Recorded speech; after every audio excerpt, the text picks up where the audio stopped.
Apocalipse 3, bastou um pouquinho, Neto, mas é bem pouquinho mesmo, versículo 14 em diante. Texto bem conhecido, né, irmão? Ao anjo, versículo 14, ao anjo da igreja, aonde? Em Laodiceia, escreve. Isso aqui é Jesus dizendo para João mandar ao anjo da igreja, que nós entendemos que era o mensageiro da igreja, portanto o líder daquela igreja, né? Estas coisas diz o Amém, a testemunha fiel e verdadeira, o princípio da criação de Deus. Conheço as tuas obras, que nem frio, não és frio, nem quente. Quem me dera, ou quem dera, fosses frio ou quente. Tem até uma exclamação aí, né? Não sei se a sua versão mas tem versões que dizem assim, oxalá. Uma expressão, né? Que Jesus diz, para eles seria melhor que vocês fossem ou quente ou frio, frio ou quente, e não morno. Morno é a opção que ele descarta, né? Então, versículo 16: assim, porque és morno e nem és quente nem frio, estou a ponto de vomitar-te da minha boca. Pois dizes, será o que a igreja dizia no coração, vivia, né? Não é que falava necessariamente com a boca. Pois dizes, estou rico e abastado, e não preciso de coisa alguma, e nem sabes que tu és infeliz, sim, miserável, pobre, segue nu. Versículo 18: aconselho-te que de mim compres ouro refinado pelo fogo para te enriqueceres, vestiduras brancas para te vestires, a fim de que não seja manifesta a vergonha da tua nudez, e colírio para ungir os olhos, a fim de que vejas. Eu repreendo e o quê? Disciplino a quantos amo, né? Sê, pois, zeloso e arrepende-te. Então, por que eu vou tratar? A gente vai tratar disso aqui, né? Deus está nos conduzindo assim. Hoje, a Ana Gisele me enviou um vídeo, né? De um coral. Não sei nem como é o nome daquilo ali. Um grupo de dança feminino na igreja. As varoas. Tudo de roupa militar. E aí ela me enviou e eu enviei só para os pastores, para a gente analisar um pouco aquilo, né? Mas eu não vou ficar só nisso. Isso foi só o que despertou assim, né? Dentro da igreja, elas dançando ali, tinha a frase, alguém que colocou, ninguém, não sei se está lá na parede da igreja, eu não sei, uma frase que eu acho que aquilo ali é brincadeira da pessoa que enviou, e diz que ele não aceita na igreja menos do que um coral, um ministério feminino daquele. Então, o que se vê hoje, irmão, aquilo ali é mais uma coisa que se vê hoje, numa ideia que a Bíblia, ela se contrapõe a essa ideia, essa visão, e é nisso que nós precisamos ser tratados por Deus, e vamos começar a tratar aqui, que está aqui nessa carta.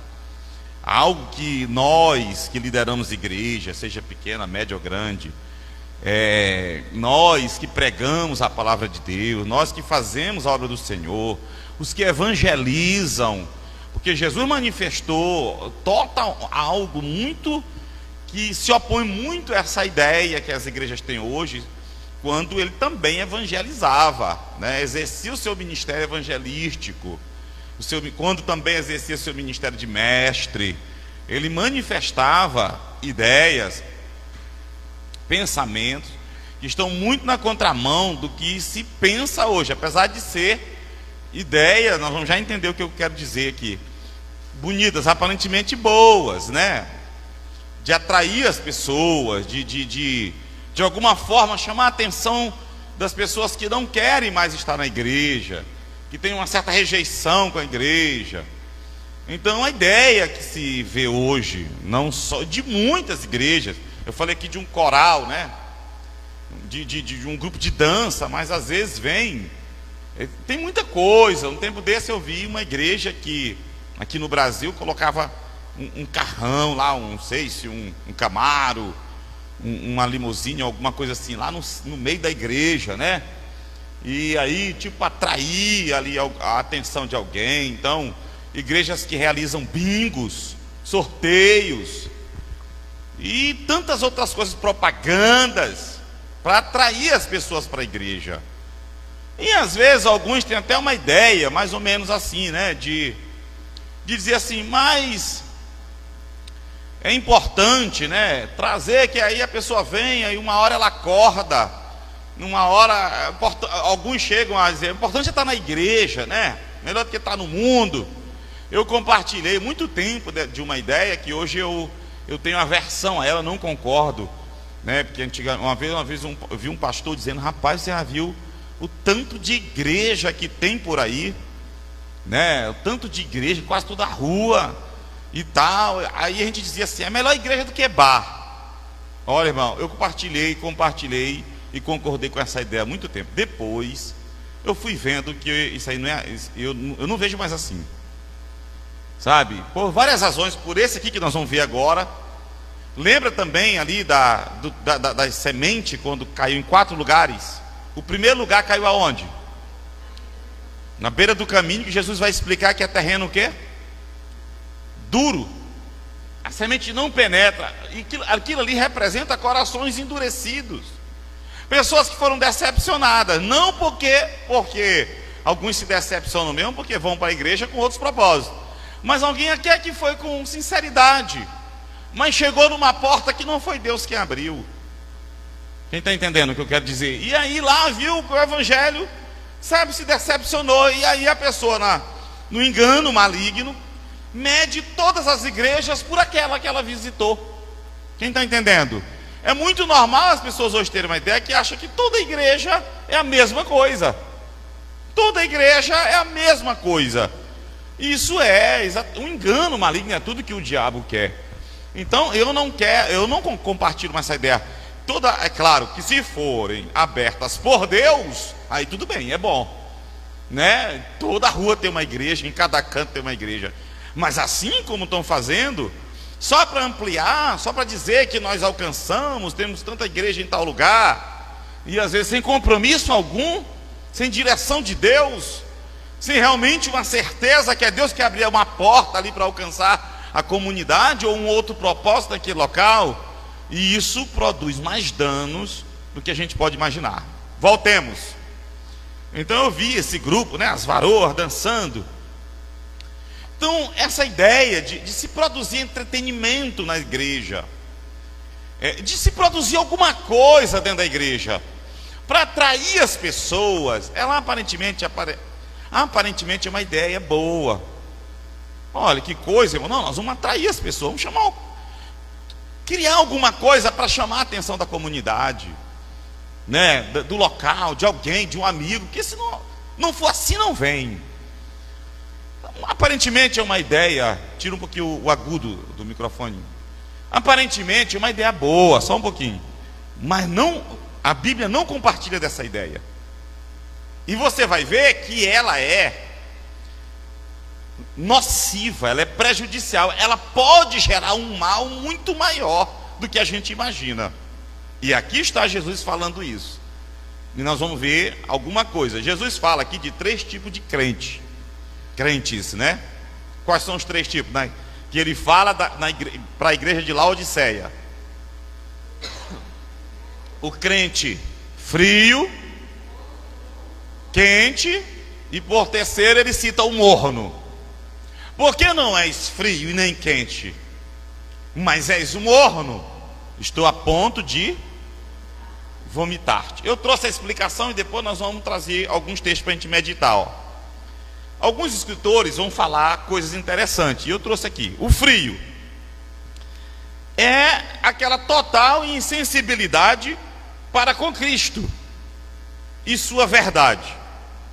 Esse é o estado daqueles que ainda não foram atingidos ou alcançados pelo Evangelho, ou que rejeitam o Evangelho totalmente. Mudou alguma coisa aí? Mudou?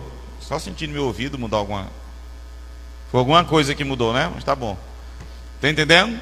Então o que é o frio? O frio, o que se deduz aqui, é esse aqui, que não foi atingido, alcançado com a verdade do Evangelho. Na verdade, Jesus diz assim, não diz crente. Ele só faz dizer assim, olha o texto de Apocalipse, né? Eu falei aqui no início que eram 3 tipos de crente. Na verdade, nem vou dizer 3 tipos de crente. Ele diz, porque não é frio nem quente. O frio é essa pessoa totalmente insensível para com Cristo e sua verdade, que a verdade de Deus ainda não atingiu essa pessoa, não foi atingido, ou que rejeita completamente, está em um estado de rejeição completa da mensagem de Cristo. É o frio, não tem fogo nenhum, nem pouquinho, nem nada, é o frio. Eu posso comparar o frio a uma pessoa que não é nem crente, cristão, nem nada. É alguém que não foi tocado pela mensagem, atingido, talvez ouviu a mensagem, mas ainda não veio para a igreja, fazer parte da igreja, ainda não é igreja. O quente, aí dá para deduzir, né? O que é o quente? O que é o quente? Ou também o frio pode ser um crente que esfriou completamente, e que é consciente, que sabe que esfriou, perdeu o prazer, foi para lá, esfriou totalmente, que é diferente do morno e do quente também. O quente é o zelo autêntico em favor de Cristo. Um escritor diz: em que se dá caloroso acolhimento à verdade. Essa é a atitude que põe em prática o que se sabe ser a verdade, a lealdade a Cristo, sob circunstâncias difíceis, mesmo circunstâncias difíceis, situação difícil, mas há um comprometimento com a verdade, com Cristo e com a sua verdade. O quente, fervoroso. O que se dá ao trabalho, ao zelo pela obra de Deus, o amor a Deus e o zelo pela sua obra aqui na terra, e faz esse trabalho com zelo e devoção, né? Veja que a igreja de Laodiceia não estava fria. Veja que Jesus diz: quem dera, oxalá, se vocês fossem frio ou quente, mas não estava em nenhum estado. Então veja que ela não era uma igreja fria, ela era uma igreja morna.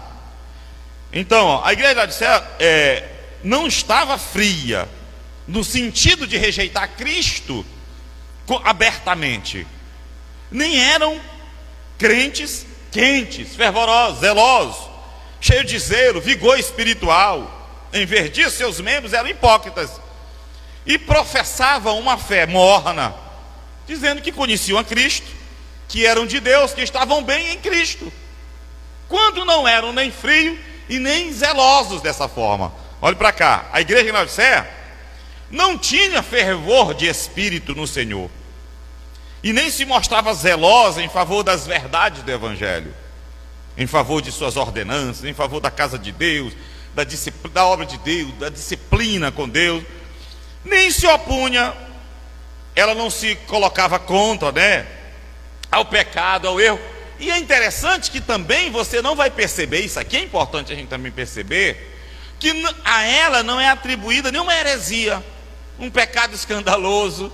Você não via. É aquele que não fede nem cheira, não entra e nem sai, é o morno.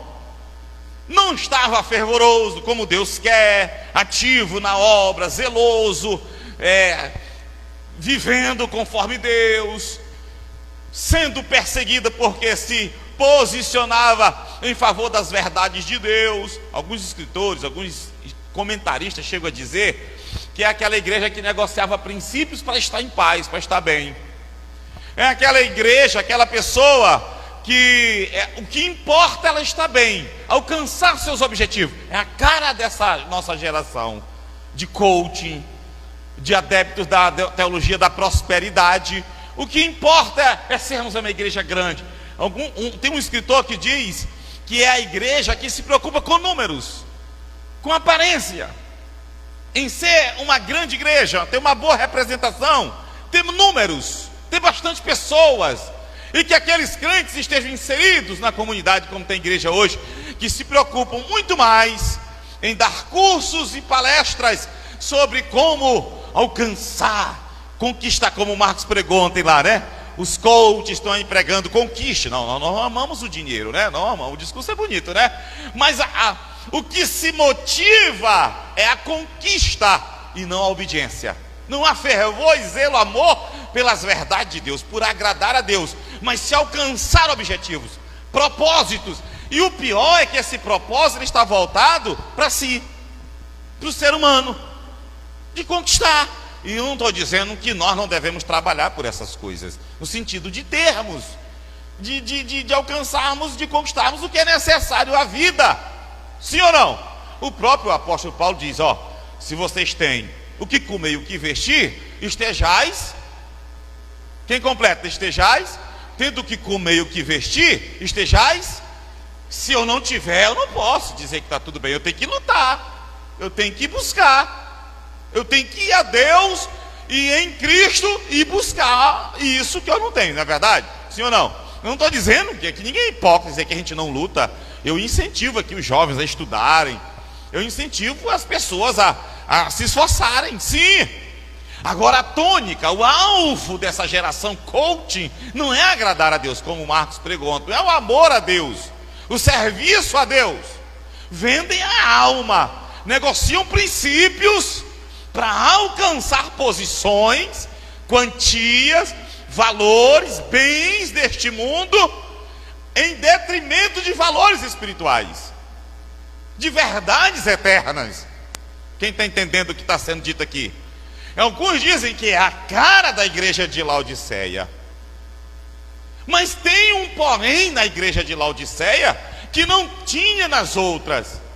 É que qualquer um que estivesse nesse estado estaria cônscio, falei bonito, consciente de que estava nesse estado. Eu preciso acordar, eu preciso voltar. Eu não estou bem com Deus. Eu sei que eu estou abençoado, eu cresci, vamos dizer assim, né? Eu cresci, Deus está me abençoando, Senhor me ajuda porque eu estou sendo negligente com as coisas de Deus. O que é que marca a igreja de Laodiceia? É que ela não queria nada com Deus, e no entanto o que ela dizia?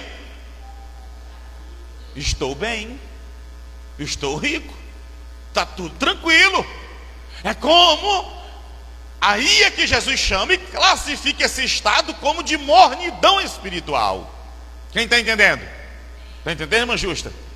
Vocês estão entendendo? Isso é o que ele diz. Estou a ponto de quê? Vomitar-te da minha boca. E uma vez um pregador colocou um tema interessante, né, para essa pregação. Carvalho Júnior, pastor Carvalho Júnior. A igreja que deixa Deus doente. Eu olhei no YouTube esse tema uma vez e digo, vou assistir. A igreja que deixa Deus doente? Rapaz, achei interessante. Quando eu fui ver, ele foi pregar nisso aqui. Por que doente? Porque quem vomita não está bem. Só que ele não disse que Deus estava. É só para chamar a atenção o tema, né? A igreja que deixa Deus doente, né? Para jogar fora. Então, você entende por que não é que Jesus está querendo que nós sejamos crentes frios. Não é que Jesus aprova o estado de frieza espiritual. Mas ele disse, ainda é melhor estar em estado de frieza do que de mornidão. Quem está entendendo? Então, preste bem atenção. Quando a igreja cria entretenimentos, ou tenta atrair pessoas para ela, para a igreja, não sendo pelos meios dados por Deus, qual é o meio que Deus deu para a igreja alcançar o mundo? Qual é? O evangelho, a pregação, o ensino. E Paulo disse, e é o evangelho com poder. E ele disse, olha, os gregos buscam sabedoria, os judeus querem sinais. Eu me propus a pregar Cristo e esse crucificado, a mensagem central do evangelho.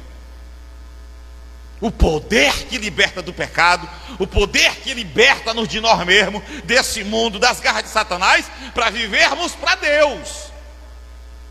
Esse é o perigo. Porque quando eu tento trazer alguém que não quer e nem está de fato interessado em viver para Deus, e eu tento trazê-lo por outros meios, como baixa só um pouquinho, mas muito pouco, por entretenimentos, eu corro o risco de transformar essas pessoas em crentes assim, ó. Quem está entendendo? Agora aumenta só um pouquinho, baixou demais, um pouquinho. Eu corro o risco de tentar agasalhar no meio da comunidade cristã alguém que não está de fato disposto a viver para Deus. Esse é um perigo que Cristo nunca quis correr. É por isso que ele era duro, não no sentido de ser grosso, de ter falta de, vamos dizer assim, aspereza, mas no sentido de firme, no sentido de andar e viver e pregar com um propósito definido. E hoje eu até compartilhei com os pastores, né? Lembra do jovem rico? Lembra do jovem rico? O jovem rico veio e ele tinha um problema a ser tratado. É claro que era com as suas riquezas. E veja que Jesus fala para ele algo muito sério: Senhor, o que eu faço para ter a vida eterna? Bom mestre, por que me chama bom? Tem aquele discurso, né? Jesus, tu sabes os mandamentos, pratica, vive, tu terás um tesouro no céu. Senhor, eu já guardo esses mandamentos aí tudinho. Eu guardo, mas porém não sentia a salvação nele, não sentia a vida eterna. Por isso que ele foi a Cristo, porque havia um impedimento. E que se ele fosse como o de Laodiceia, ele estava muito bem. Olha aí, ele estaria muito bem. Estou rico, guardo os mandamentos, ok, está tudo tranquilo. Não era assim que os laodicenses diziam? Se ele fosse de Laodiceia, ele estaria nesse engano. Você percebe o perigo? Como Cristo combate isso? Se Cristo fosse como aqueles crentes de Laodiceia, ele aceitaria aquele jovem daquele jeito. Mas ele não quis que aquele jovem entrasse na mornidão. Ele diz: falta-te uma coisa, e tu tem que decidir. O que ele disse para o jovem? Volta, vende tudo que tu tem, dá aos pobres, tu terá um tesouro no céu. O jovem, a Bíblia diz que ele se entristeceu porque era muito rico e foi-se embora. Irmão, eu fico às vezes pensando, por que Jesus não foi atrás dele? Pedro, vai lá, conversa com ele, rapaz, para ele vir, não precisa dar tudo não, um pouquinho. Então depois ele vai acordando. Ô irmão, você já se perguntou isso? Rapaz, vem, não, fica aqui, depois ele pode acordar. Você já se perguntou por que Jesus não disse isso, irmão? Não agiu assim? Hã? Ó, volta, vende tudo que tu tem, dá aos pobres e vem e me segue, aí tu terás um tesouro. Aí Jesus, ele voltou e foi-se embora. Jesus viu ou não viu ele indo embora? Viu ou não viu? Onde está um texto que Jesus mandou alguém atrás dele? Onde está um texto que Jesus negociou? Rapaz, fala o seguinte: não dá tudo não. Já que é pesado para ti, é difícil, eu estou acostumado a esse padrão de vida, e aí de repente tu descer, viver como pobre, lutando contra para poder comer, todo dia tem que orar, não pode crente, né? Pedir a Deus, Senhor, dá para comer, ajuda.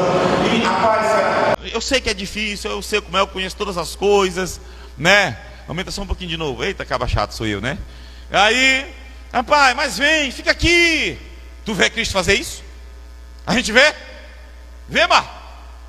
Rapaz, então dá só 10%, 20%. Então, rapaz e tal. Então vem assim mesmo. Aí um dia ele pode acordar. Você não vê.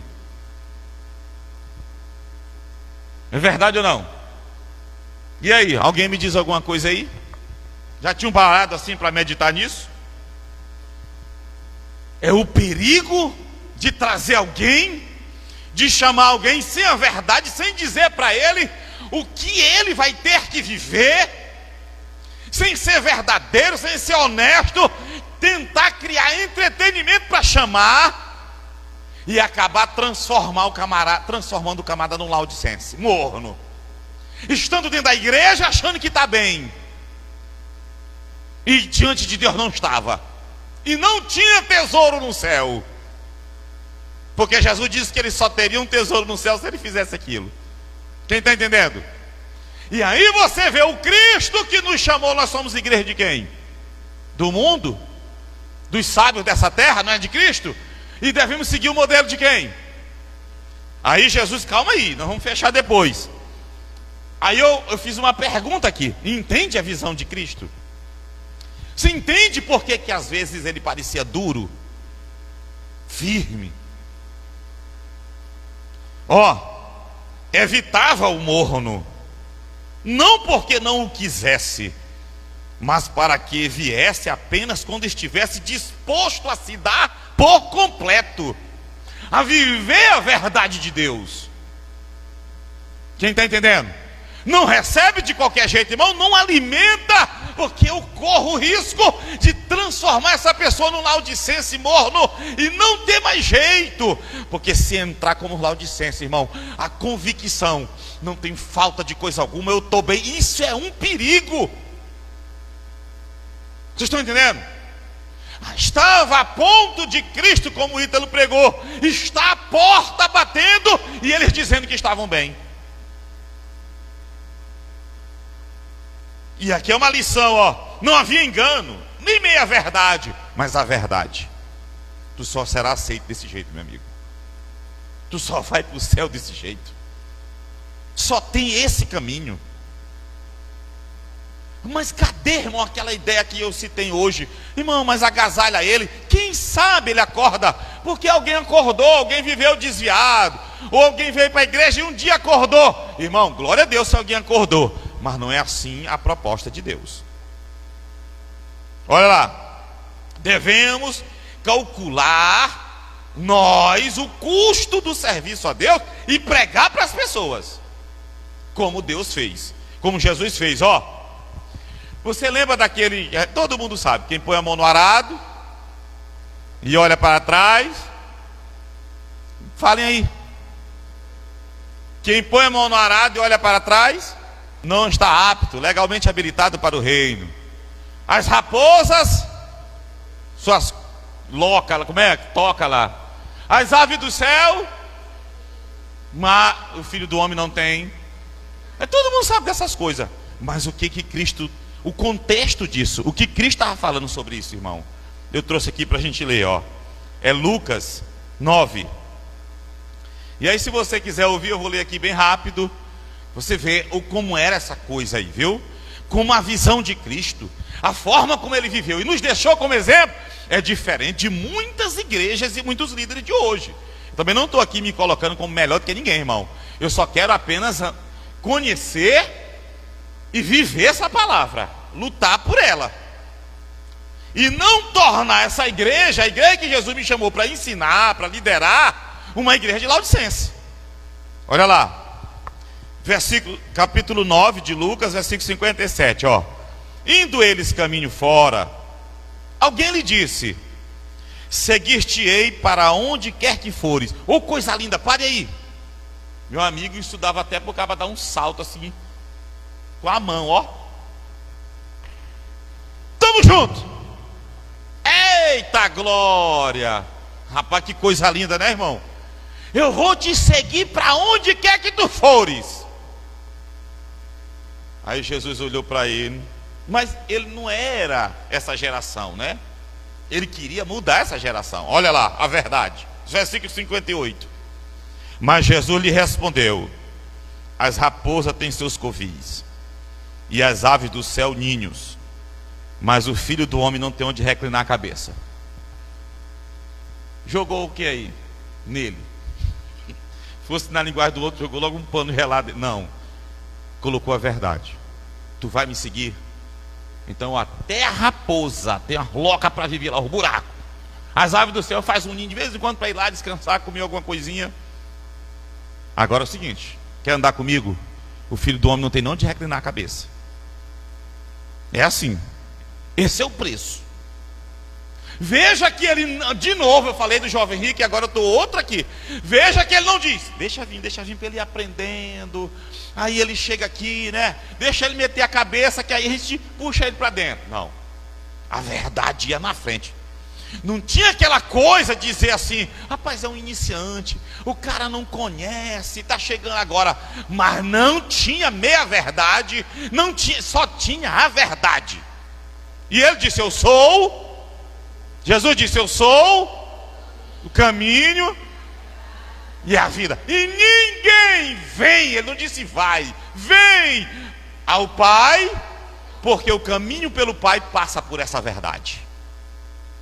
Passa por esse caminho. O caminho, verdade, e só teremos vida se for por isso. Aí ele continua, ó, versículo 59. A outro disse Jesus: segue-me. Agora esse ele convidou. Olha que privilégio. Ele chamou, como ele tem chamado. Isso aqui ele está resumindo. Uns empolgam, conhecem ou falar. Outros ele chama, como Levi. Lembra que estava na coletoria? Cobrador de impostos, né? Vem! E ele se levantou e foi. Então ele diz, ó, versículo 59. A outro disse Jesus: segue-me. Ele, porém, respondeu: permite-me ir primeiro sepultar meu pai. 60. Mas Jesus insistiu: deixa os mortos sepultar os seus próprios mortos. Tu, porém, vai e prega o reino de Deus. A outro lhe disse: seguir-te-ei, olha, seguir-te-ei, Senhor, mas deixa-me primeiro despedir-me dos de casa. Mas Jesus lhe replicou: ninguém que, tendo posto a mão no arado, olha para trás, é apto para o reino de Deus. Aqui é claro que tem muito assunto, sepultar os mortos. Primeiro, ele está mostrando em primeiro, quer vir seguir primeiro o reino. Primeiro o reino. Primeiro a minha obra aqui na terra. E primeiro o reino é obra de Deus. Veja que ele diz em primeiro o reino. Olha lá, está escrito, ó: deixa o morto enterrar, tal. Seguiste-ei, onde é? Mas Jesus, ninguém. A outro disse: segue-me, porém respondeu: permite primeiro sepultar. Deixa os mortos sepultar seus próprios mortos. Tu, porém, vai e anuncia para esse. O outro diz: deixa primeiro. 61. Outro lhe disse: seguir-te-ei, Senhor, mas deixa-me primeiro despedir-me dos de casa. Primeiro. Aí ele diz: olha, ninguém que, tendo posto a mão no arado, olha para trás, é apto para o reino de Deus. Não pode. Veja, irmão, a firmeza desse discurso. Você talvez ache fraco. Você está vendo? Entendeu bem. Mas aí pule para o capítulo 14 de Lucas, para você ver. E aqui não mudou nada, viu? Isso aqui não é uma dispensação passada para quem crê em dispensação. Isso aqui não é aliança passada. É aliança que está vigindo, vigorando. Está atual. Para quem quer ir para Deus, é essa aliança aqui, ó. É por esse caminho aqui. Ainda hoje, essa aqui. Não teve outra nova. Quem está entendendo? Capítulo 14 de Lucas, versículo 25. Aí nós vamos encerrar. É o último texto. Grandes. Versículo 25 já? Diga amém bem alto aí quem achou. Quem está acordado, diga amém. Grandes multidões acompanhavam Jesus e ele. Olha, irmão, era para estar muito empolgado, né? Grandes multidões no plural. Grandes multidões. Era gente demais, irmão. Mas ele não se encantava e nem se empolgava com isso. Aí ele diz, ó: grandes multidões acompanhavam Jesus e ele, voltando-se, lhes disse: ei, irmão, olha para cá. Tu já viu o pregador empolgado? Quando ele chega num lugar que tem muita gente, ele quase não prega. Ele começa só a agitar a galera. E ele quer ver só o fogo e o negócio, e fica naquele chacoalho, como diz a turma no interior. Não aprendeu com Jesus. Jesus, eu penso assim, que quando ele via mais gente, ele dizia: é agora. É a hora que eu vou pregar. É a hora que tem mais gente para ouvir a verdade. Quem está entendendo? Senhor, tem uma multidão aí. Aí tem pregador que fica logo empolgado, já começa. Eita, aí começa lá aquele negócio. Aí ele se empolga, nem prega a palavra. Uma vez eu vi um pregador que tinha uma igreja. Ele liderava uma igreja lá em São Mateus. Mas pensa na igreja avivada. Aí os irmãos eram alegres mesmo, irmão. Se começasse logo. Aí ele ficava aqui atrás, né? Assembleia de Deus. O pregador começava, que a igreja começava. Glória a Deus. Era aí. O pregador, ele gritava: prega a palavra, irmão. Prega a palavra, irmão. Ele gritava pro pregador: prega a palavra. Não, como que diz? Não te empolga, não. Estamos aqui é para ouvir. Depois da palavra pregada, aí deixa a crente rodopiar, rolo compressor, correr, fazer biquinho, vomitar, cair, correr, tacar cadeira, quebrar cadeira. Não é assim? Deixa a tampa da choleira voar, não estou nem preocupado. Mas depois da palavra, aí ó, Jesus não era desses. Multidões, irmão, aquela. Ó, voltando-se lhes disse, versículo 26: se alguém vem a mim, irmão, ele vai purificar o povo. Olha para cá, pregadores. Está lá aquela multidão, irmão. Mas que ministério lindo, irmão. Esse de Cristo. Que visão equilibrada, irmão. Um momento, está lá a multidão. E ele vai agora purificar o povo. Ele não vai alimentar a empolgação de ninguém. E ele vai purificar o povo. Olha lá, ó. Versículo 26. Se alguém vem a mim e não me ama mais do que ama o seu pai, a sua mãe, a sua mulher, os seus filhos, aí aqui o seu marido também, né? Os seus irmãos, suas irmãs, aí ele vai, e até a sua própria vida, não pode ser meu discípulo. Não pode. Pode ficar aí, ó, na multidão, meu discípulo não. Não pode. Por que não pode? Porque não vai conseguir. Porque se não amar, não vai suportar, não vai aceitar, não vai conseguir pagar o preço, não vai aceitar, não vai suportar a caminhada, vai ser tirado, se o amor não tiver nesse nível. Mas Deus, olha como vem as mensagens de Deus, viu? Misturou agora as duas cartas, né? Olha lá, aí ele continua, ó, onde eu parei, 27. E quem não tomar a sua cruz, irmão, eu pergunto, o que é tomar a cruz? Muita gente se pregou durante muito tempo que cruz era sofrimento. Irmão, quem? Não, cruz não é sofrimento. Cruz traz sofrimento. Cruz fala de quê? Hã? O que é a cruz? Olhando para o evangelho, o que é a cruz? Nós não vamos olhar por ladrões, nós vamos olhar para a cruz do meio. O que era a cruz para Cristo? Seu ministério, sua missão na terra. O que ele está dizendo aqui para nós? Para ele, qual era o caminho dele? Ele veio para quê? Completar sua missão na cruz. É claro que a missão dele passava por ensinar, muita coisa, ele curou, não é assim? É verdade ou não? Sim ou não?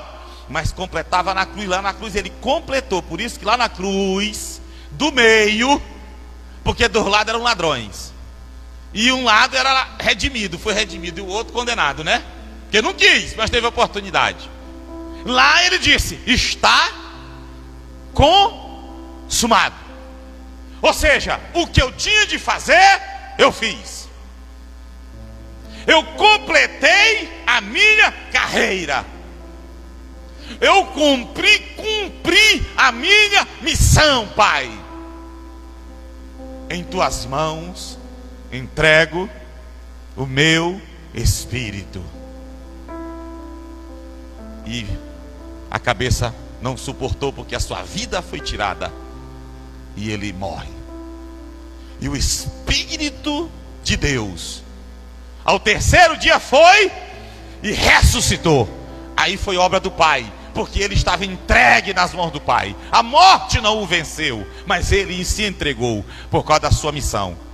Portanto, ele quer dizer que quem não ama o Senhor, o ama mais do que tudo isso, e ele quer colocar as coisas que mais se devota amor nessa vida.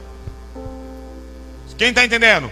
Então, aquilo que tu ama mais, teu pai, tua mãe, se não me amar mais do que ele, teu pai, tua mãe, marido, mulher e filho e tal e tal e tal, e até do que a sua própria vida, não pode ser meu discípulo. Primeira coisa. Segunda, versículo 27. E quem não tomar a sua cruz. O que é tomar a cruz? Lembra da carta que nós recebemos aqui domingo de noite? Lembra? Qual foi a mensagem de domingo à noite? Eu duvido aqui, qual foi? Que tem tudo a ver com tomar a sua cruz. Qual foi? Quem lembra? Está até no YouTube. 38 visualizações. E tu pensa que eu tenho vergonha de alguma coisa assim? Tem nada. No dia que ele quiser, ele bota 38 milhões. No dia que ele quiser. Agora eu não vou vender minha alma e nem meu ministério para poder aumentar o número de visualização, não. Botar aqueles temas bonitos, aquelas coisas. Não vou, não. Eu vou pregar a palavra. Quem está entendendo? Sim. Qual foi o tema de domingo à noite? Quem veio? Qual foi o tema central? Ministério. Não foi? Olha aqui, ó. Se não quer ser meu discípulo, primeiro, o amor acima de tudo, tem que tomar a cruz. Ou seja, assume a tua missão, cumpre a tua carreira. Diga para o teu irmão aí. Senão tu não é discípulo. Se tu abandonou a tua carreira, se tu abandonou a tua missão, não é discípulo de Jesus, porque não aprendeu com ele. Não é discípulo porque não está aprendendo com ele. Porque como é que é discípulo? Do mestre que foi até a cruz para cumprir sua missão. Mas vamos continuar. Não é nem um tema, né? Mas, e vier após mim, não pode ser meu discípulo. Pois, olha, irmão, presta atenção. Versículo 28. Qual de vós, pretendendo construir uma torre, não se assenta primeiro para calcular a despesa e verificar se tem os meios para concluir? Para não acontecer que, tendo lançado os alicerces e não podendo terminar a construção, todos os que a virem zombem dele, dizendo: este homem começou a construir e não pôde acabar. Primeiro exemplo. Segundo, 31. Ou qual é o rei que, indo para combater outro rei, não se assenta primeiro para calcular se com 10.000 homens poderá enfrentar o que vem contra ele com 20.000? 32. Caso contrário, estando outro ainda longe, envia-lhe uma embaixada pedindo condições de paz. Aí ele vai explicar e fechar o assunto, ó. 33. Assim, pois, qualquer um de vocês que não renuncia a tudo o que tem, não pode ser meu discípulo. O que Jesus quer com esses dois exemplos? Dizendo: quer vir ser meu discípulo? Calcula primeiro o preço. Como um rei que sai daqui com 10.000 homens e vai para uma batalha, e primeiro ele diz: epa, peraí, eu estou aqui com 10.000, o cara está lá com 20, eu não vou perder esse negócio. Não vai dar, não deu? Manda uma condição de paz. Calculou primeiro. Vai construir? Calcule primeiro. O que ele quer dizer? Quer vir a Cristo? Calcule primeiro o preço. Calcule, procure saber como é que você vai viver. O que o Cristo exige. Então, irmão, presta atenção. Se Jesus está dizendo isso para mim, como é que eu vou chegar para alguém, convidá-lo para servir a Cristo, entretendo ele, encobrindo o preço que ele vai pagar, e boto de não, rapaz, a igreja é bacana, a igreja é massa, a igreja é massa, meu irmão, a igreja é bacana, é top. Ela tem um coral, ela tem um vocal, tu participa dos coral, do vocal, tem uma bolinha tal dia, tem aquele filme, né, A Jornada, tem uma bolinha tal dia. Quer dizer, então, e esse exemplo que Jesus está dizendo aqui? Que é para a gente, antes de ir a Cristo, calcular o preço. Eu estou disposto a viver desse jeito? Eu estou disposto a renunciar a tudo isso? Eu estou disposto a viver dessa forma? Estou. Eu vou a Cristo. Eu não estou? Não vem, fica lá. E por isso que ele está dizendo para o jovem rico: deixa ele ir. No dia que ele estiver disposto a ir, ele entra. Quem está entendendo agora? Quem está entendendo? Deixa ele ir, porque nós não vamos enganar ninguém. E nem produzir laudicências aqui. Dele estar desagradando a Deus, no meio do povo de Deus cantando, e a palavra, as mensagens, as profecias e sonhos é dizendo: Deus te ama, está tudo bem, Deus te quer, vamos para o céu, tu é uma bênção. Enganando. E Deus olhando uma igreja dessa forma, irmão, olhando um pregador fazendo isso, olhando um profeta fazendo isso, olhando um evangelista fazendo isso, e ele está dizendo: não é meu discípulo. Está na igreja, tem nome de crente, pode ter carteirinha de seja o que for, até de apóstolo, até, não é a carteira agora, até de patriarca, que agora já estão consagrando até patriarca, pode ser o que for, mas é um embusteiro, é um enganador, é um trapaceiro. Não é meu discípulo. Se fosse meu discípulo, estava falando a verdade. Eu, enquanto pregador, eu te ajudo a calcular esse preço, e quero te ajudar a carregar aí junto, e tu também me ajuda, porque a cruz que eu tenho que carregar é pesada, a tua também é. O preço que eu tenho que pagar é alto e o teu também é. A missão é árdua, a caminhada é pesada, e nós vamos nos alegrando no Senhor com a verdade de Deus. Quem está entendendo isso aí? Entende aí que a gente acha que é bonito o discurso? Não, mas chama ele, aí um dia ele acorda. Não, a gente chama ele, entretém ele, diz que tem lá, a igreja é bacana, tem ar-condicionado, tem um som bonito, tem uns irmãos cantam bonito, tem um vocal, e é bacana, a gente fica lá, é massa, é legal, não sei o que, e fica aquele negócio. Está entendendo a malignidade que está por trás disso? Está entendendo como nós podemos produzir condições? Nós podemos ajudar a alimentar alguém a formar uma convicção para nunca mais sair desse laço e nunca mais conseguir servir a Deus. Produzir verdadeiro laudicência. Eu estou bem quando não está. Eu estou rico quando é um miserável. Jesus diz, como é que ele diz lá na carta? Bora lá. Versículo 17, Apocalipse 3, 17. Não precisa olhar não, nós já lemos. Olha para cá, olha para mim. Fosse o pastor Gilmar Santos, olha para minha gravata. Olha lá.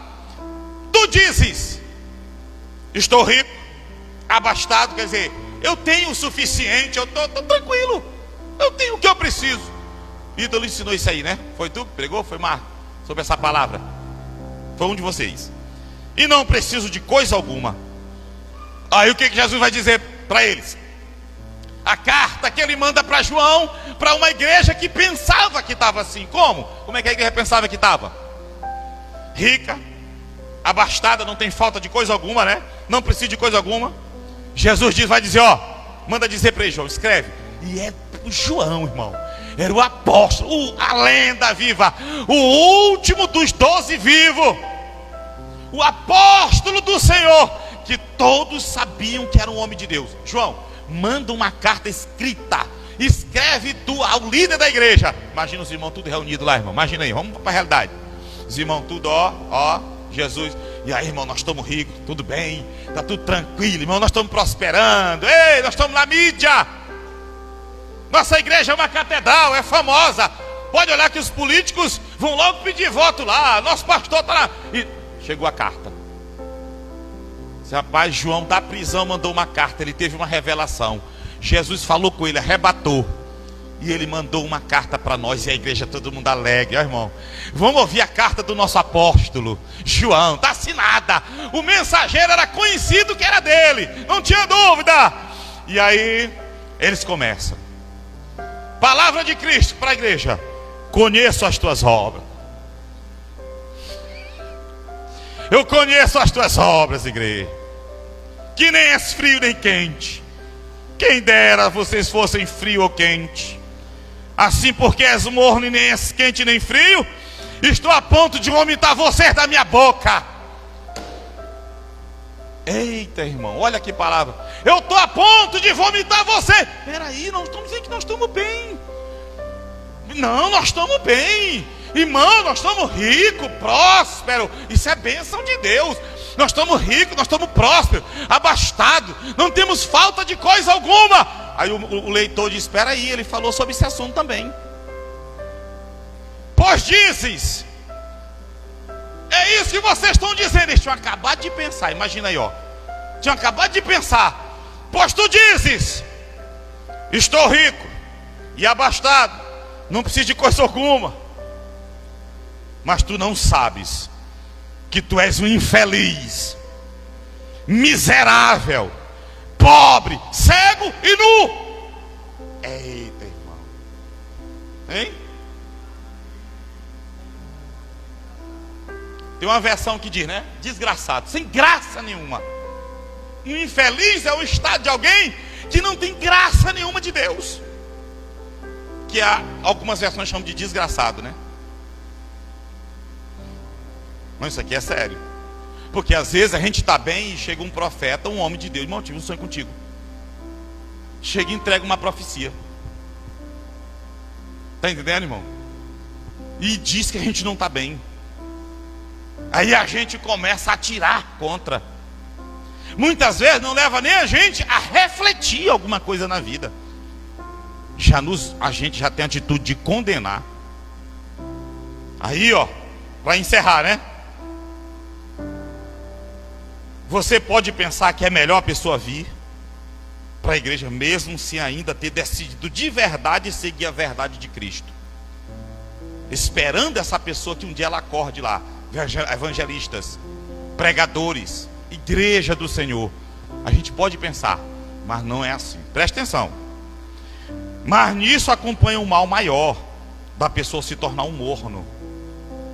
Ou então, quando chegar aqui enganado por alguém e receber a palavra da verdade, e o custo que é servir a Deus, sair daqui revoltada, como já saíram alguns, por não receber a mensagem, achar que é duro. Teve uma vez um jovem que disse assim para um irmão daqui, disse, faz muito tempo isso, ele disse, tu é doido, moço, aguento nada isso, aguento isso nada, senhor, tá todo dia na igreja. Tu é doido, moço, ele disse desse jeito, aguento nada, hoje é aqui, amanhã ali, orando direto, é de manhã, não sei o quê. E até é pouco, porque Paulo diz, orai Jesus disse para os apóstolos: vocês não conseguem vigiar comigo. Era orando, nem por 1 hora, nem achou pouco ainda. Aí tem um culto ali e tal, já estão cansados. Não, peraí, eu tenho que me divertir, eu tenho que sair também, meu irmão. Eu tenho que, hein? Também sou filho de Deus, ela diz assim, né? Sou filho de Deus. Peraí, irmão, nunca tirei umas férias. Já tirei até 5 dias aqui para viajar. E eu fico, parece que é mais perturbado quando eu volto. Nunca tirei umas férias, mais de 10 anos pastoreando, nunca tirei. Não estou condenando quem tira, não. Minhas férias é assim, quando eu viajo, alguma coisa, eu não economizo não, com minhas filhas. Vamos para aí para comer um milho, uma coisa. Se eu tiver mesmo, nós vamos, sabe como é? Fazendo a obra. Eu tenho condição de pegar minhas filhas, tirar aí um dinheirinho, e um final de ano. Eu até prometi uma vez a gente fazer uma viagem, passava por Goiânia, não sei por onde, digo, vamos fazendo a obra. Vamos passando nas igrejas do ministério. Nesse tempo a gente era da IBMP.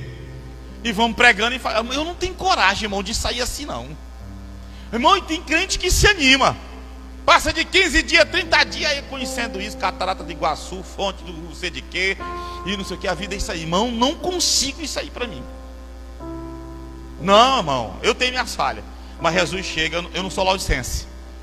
E já me encontrei frio e veio a pancada. Pã, tu te aceita, tu te ajeita.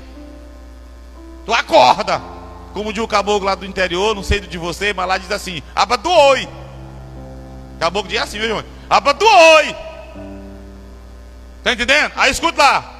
A verdade que temos, nós podemos, eu vou concluir. Nós podemos até pensar que é melhor agir dessa forma, como alguns pensam, sem as escrituras. Trazer a pessoa, entreter, não. Aí ele diz, ó, a verdade que temos é a de Cristo. Essa é a verdade. Que nem mesmo ao que tentava se aproximar, tentava encostar, ele escondia a verdade. Não escondia, não negociava, não camuflava, não diminuía, não tirava força, não tentava facilitar. Meu irmão, é desse jeito. Irmão, mas o irmãozinho está quase morto, irmão de luta, e alguém chega lá e pã! Aí vem a irmão e se termina de matar. Eu não. Jesus foi quem disse: e conhecereis a verdade, e a verdade vos. Para quem quer servir a Deus, a verdade liberta. Quem não quer, a verdade ofende, machuca, dói. É verdade ou não? Por fim, devemos decidir o que nós queremos. Eu preciso dessa verdade em vocês para me acordarem. Sou ser humano. Quem está entendendo? Eu preciso, vocês precisam aqui no altar, mas ela também tem que estar aí, para nós caminharmos bem com Deus. Amém? Sem meia verdade, sem coisinha. Não, irmão, não é com raiva de ninguém. É apenas sendo sincera. É de onde vem a palavra sincero. Sincera. Sem maquiagem. Não estou falando das maquiagens lá do couro. Sem maquiagem, que eu não sou contra a mulher botar maquiagem não, viu? Eu só não acho bonito e nem posso falar dos outros. Eu falo da... isso aqui, mas é pra mim. Eu vou falar só pra... É uma que bota tanta maquiagem que parece uma geisha. Aquela chinesa. Sabe como é? Mas, ó, o sincero é o que é que a Bíblia está dizendo? Maquiagem, mulher que quer ser... De jeito nenhum, não está falando disso. Mas sincera no sentido de sem encerar, sem alisar. É com a verdade. Irmão, é desse jeito. Deus não recebe de outro jeito. Não podemos ser... Você não quer, irmão, você pode. Por isso Jesus disse assim, ó: se alguém quiser vir após mim, se nós podemos hoje escolher, só tem uma coisa: um dia todos haveremos de prestar conta do que nós fazemos nessa terra, das nossas decisões.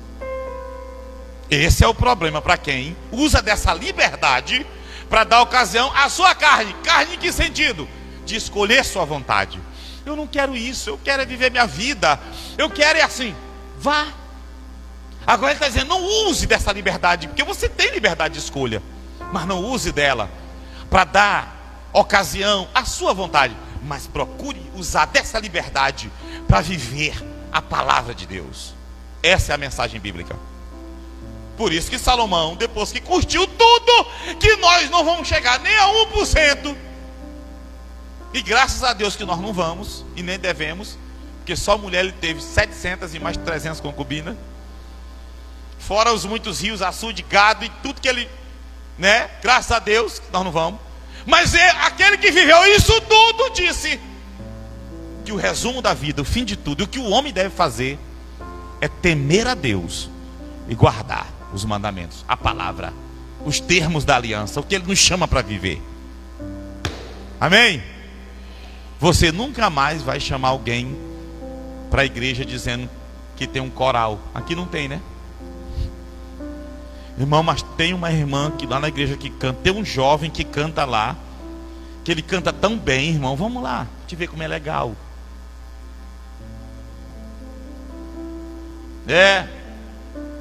Tem um pregador, irmão, um jovem pregador, um alto, que ele prega bem. E ele veio de uma metrópole, ele veio de Cantanhede, é o mar. A princesinha do Vale do Itapecuru, Giovanni. Cidade mais bonita daquela região, Cantanhede. Cidade risonha hospitaleira. Meu Deus, glória a Deus. Em segundo lugar vem Pirapema, né, irmã Justa? A irmã Justa parece que não concordou muito não. Vamos lá ouvir esse pregador. Você nunca mais vai fazer isso, não é verdade? Né? Irmão, bora ali no Novo Quatrá, que tem uma pastora lá, irmão, que é do mistério, bora lá. Você não vai. Vamos ouvir a palavra de Deus, irmão. Amém? Vamos ouvir a palavra de Deus. Por quê? Porque está escrito que os que são de Deus ouvem a palavra de Deus. Vamos ouvir o que Deus tem para nós. Vamos ouvir o evangelho de Jesus Cristo. Vamos orar. Vamos alimentar a alma, o espírito. É assim que a gente convida, né? É assim que a gente chama, não é? Então fique de pé. Glória a Deus. Aleluia.